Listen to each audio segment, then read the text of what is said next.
over the astrological energy forecast for the week of September 26th to October 2nd.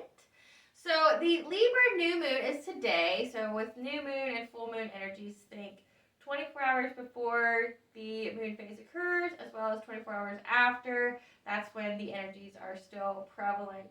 So we will still be under the influence new moon going into this week.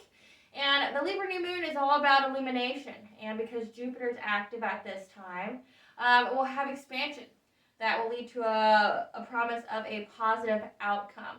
Soothing energies to help us simplify our lives, create win-win communications and love and relationships. So on Monday, September 26th, we have Mercury conjunction with Venus.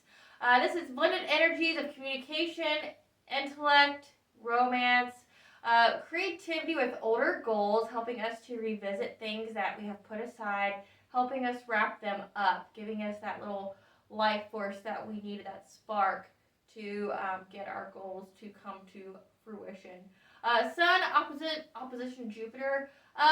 With opposition, it creates uncertainty or making us insecure, and in this area, it's going to make us insecure in our successes and areas that we grow.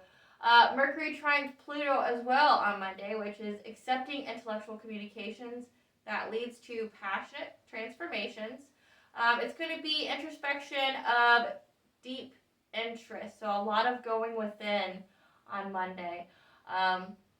Mars trines Saturn, which means that we're going to have assertiveness into our life purpose, our destiny, accomplishing older tasks, wrapping up older goals. So again, wrapping up loose ends so we can get to this new beginning.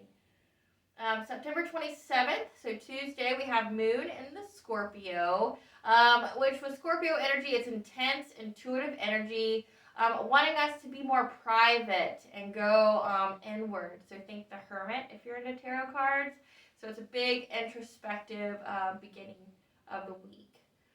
September 29th, so Thursday, Venus enters Libra, so it's going to be harmonious, feminine energy providing nourishment and compassion for ourselves and for others. Moon goes into Sagittarius, which will make us have optimistic, intuitive energy in areas concerning our freedoms. A lot of passion, a lot of fire in conversations. So please keep that in mind when you are speaking with anyone that you care about, that fire will be prevalent on that day. And with fire, it can either mean like a lot of romance, a lot of heated discussions that bring about positive change, gets the goal working forward, but it could also bring upsets and misunderstandings. So on Thursday, just be intentional with your communications, knowing that it can be amplified.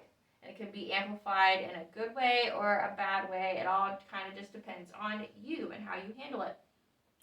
September 30th, so Friday, Venus opposition Neptune, dreams and illusions in romance causing uncertainty, expressing thoughts. So you might be looking at your relationships and it may not look as what it was promised to you, or it may be a little bit different and you're feeling uncertain because you don't know how to move forward.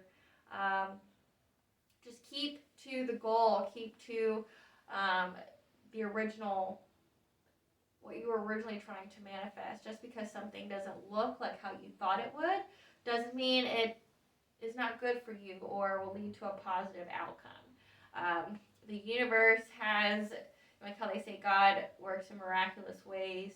Well, that's very true. So your manifestations could be bigger than what you actually wanted. It could be, the universe might think you deserve more than what you thought for yourself. You might be trying to give you something more. So just because it doesn't look like doesn't look familiar to you or similar, it doesn't mean it is not good. So don't be talking yourself out of new and good opportunities for you. October 1st, Venus opposition Jupiter, so uncertainty, some more uncertainty of our luck and growth in relationships due to inability to relate to others. It'll also be a time to make you more accident prone. So just be mindful. Be mindful this weekend of where these insecurities are coming from.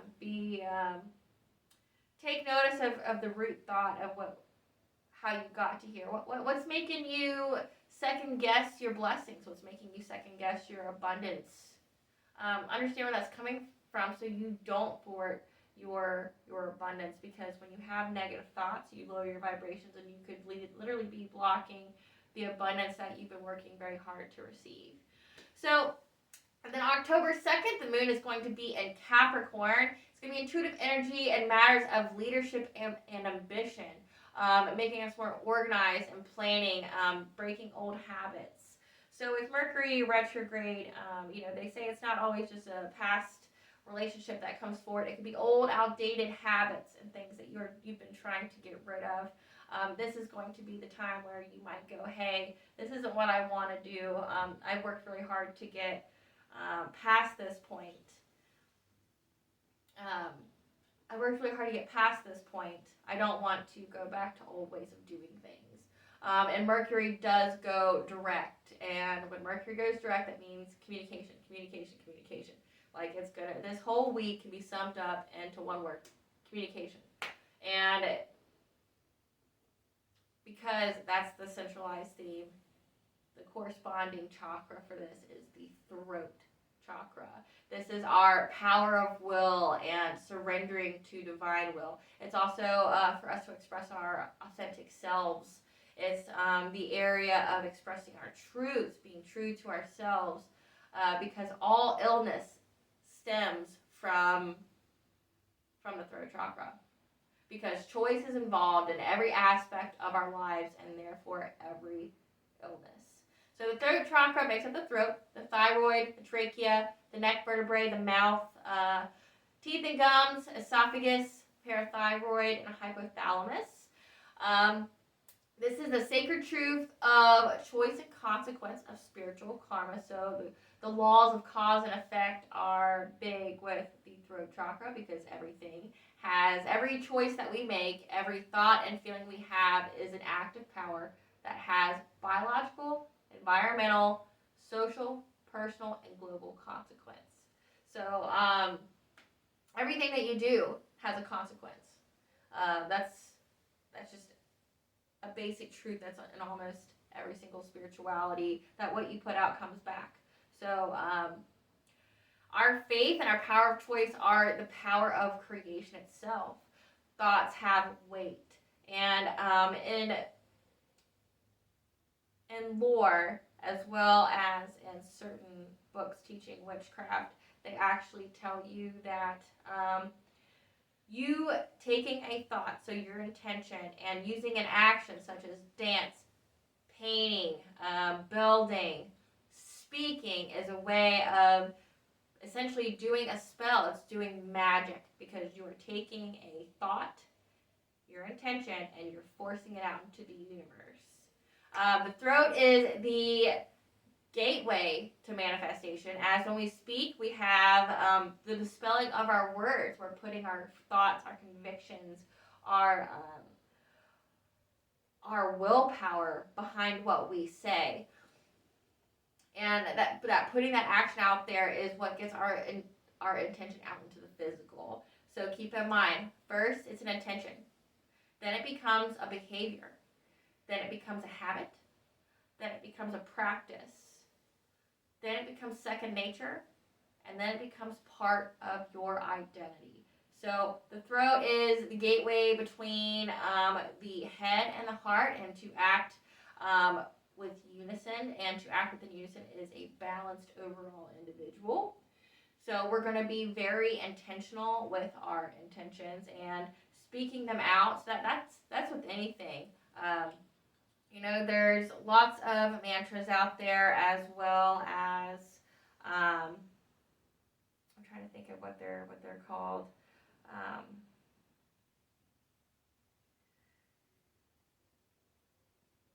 Affirmations.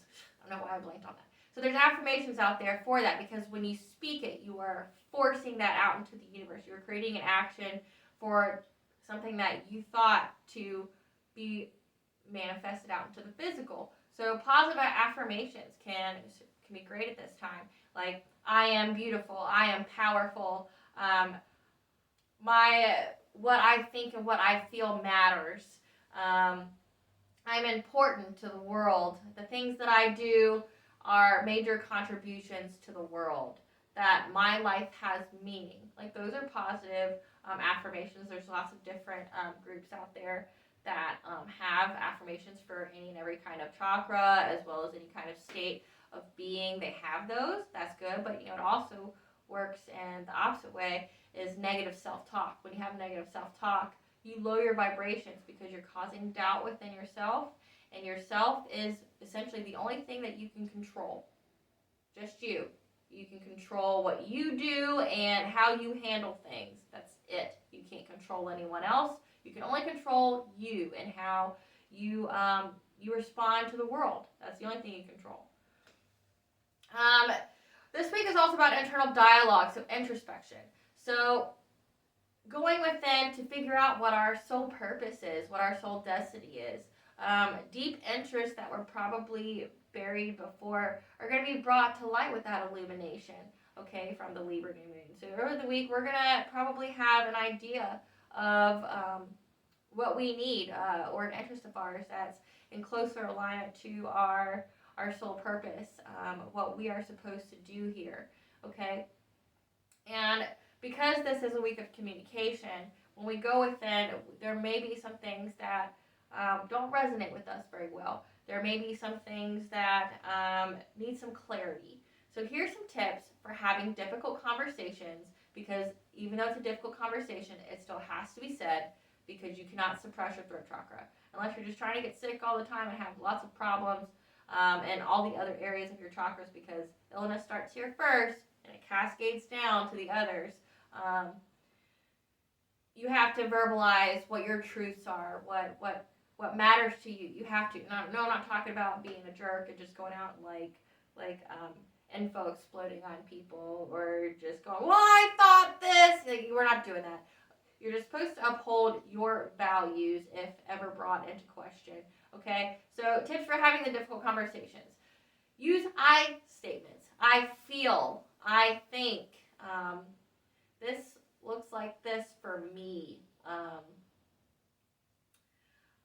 Listen to understand versus listening to reply. I know that's really hard for some people, because like some people, it seems like they automatically have something to say right after you say something. They're not listening to understand you. Okay, that's truly how you grow as a human being and how you can revolutionize your communications. Somebody offers an idea, somebody else offers an idea, they talk about it, and then they come to a resolution.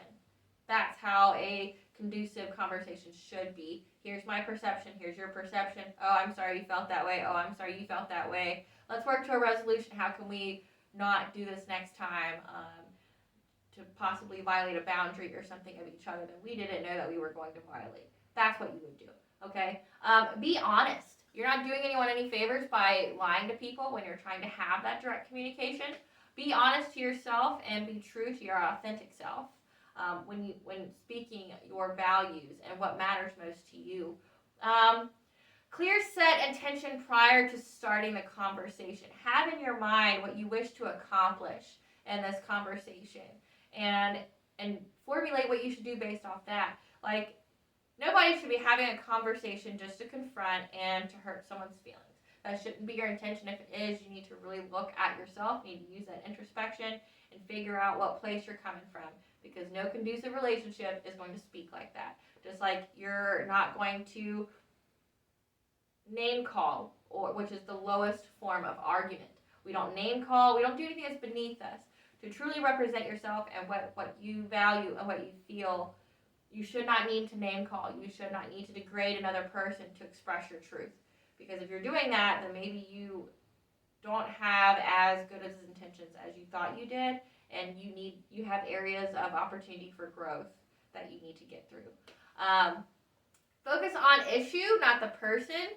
So don't be attacking the person. Go, here's what I didn't like about this. Here's what I saw in this. This made me feel like this. And instead of just going straight for the person, like just attacking them. Because that's not conducive. You're not going to get anywhere or anything. You're just going to cause trauma in your relationship. Establish boundaries. And so I know people talk about boundaries a lot, but they don't really state what that really means. Boundaries is being able to be with other people in a conducive way, to establish a form of self-love and a form of self-respect and everything. When you have, like I said, you can only control what you can do. And you control what others do to you. I mean, other than victimization. But that also is a mentality. You can control how you respond. Okay?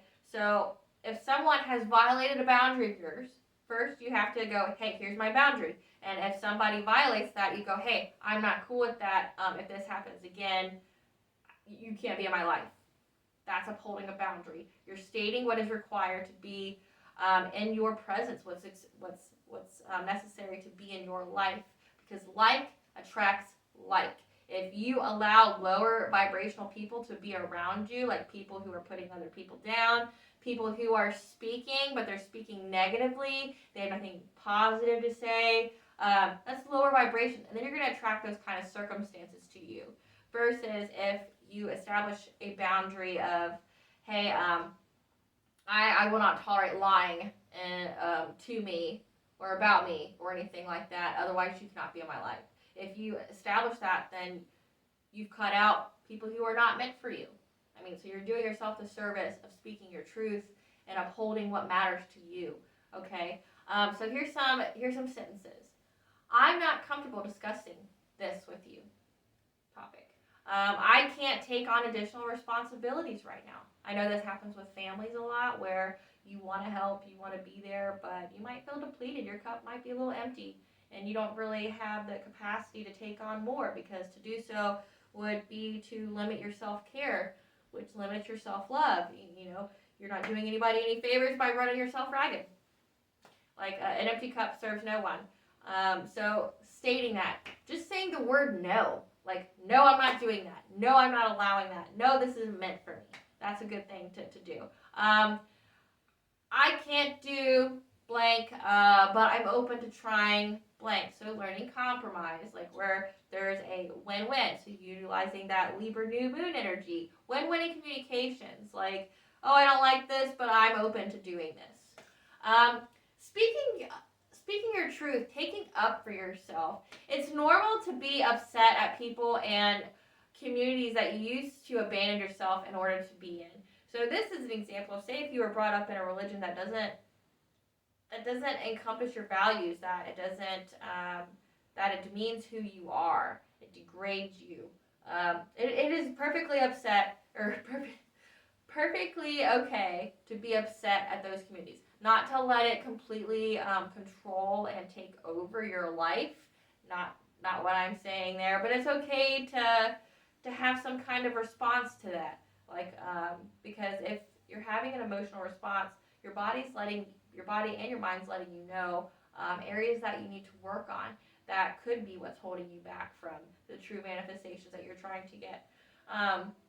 It's okay to feel guilt when putting yourself first. Self-care, self-love, putting yourself first, saying, hey, I've got a lot going on right now, and I can't really take on anything more. I know with work this happens. You feel pressurized to take on more than you can adequately handle. And, you know, if you do take more on that you can't handle, you end up being more accident prone and making mistakes. So just be honest. Be honest. It heightens your vibrations, which means it heightens the surroundings around you. It means that you're not going to have to deal with things of the lower vibrational world, like, you know, like theft or violence or manifestation, but the wrong kind of manifestating. You know, like if you think that your life sucks and that you have no luck, then congratulations, you've manifested that for yourself. It's now become a self-fulfilling prophecy. So this week, guys, be intentional with your communications, and especially with yourself. Notice how you're talking to yourself. What kind of dialogue you got going on. And speaking positively to others. Having that win-win conducive conversations that are stimulating intellectually. Have those. It's a great time for those. getting more clarity, truth being revealed, and the insecure part of the weeks of this week where we feel uncertain. It's because you feel uncertain because there may be some information that's being withheld from you, but for good reason. We aren't meant to know everything, so surrender to divine will. It was one of my hardest lessons. Please believe it was one of my hardest lessons. But surrender to divine will. What's meant for you is coming, and what isn't won't be. Okay? So surrender to divine will. You are not meant to know everything. And you don't want to talk yourself out of the opportunities and blessings that you've manifested for yourself. And just trust in the divine. However that looks to you, whoever your divine is, your definition, trust in that. Alright guys, this is Belena with Aspire to the Self, going over the astrological forecast for this week. Bye guys.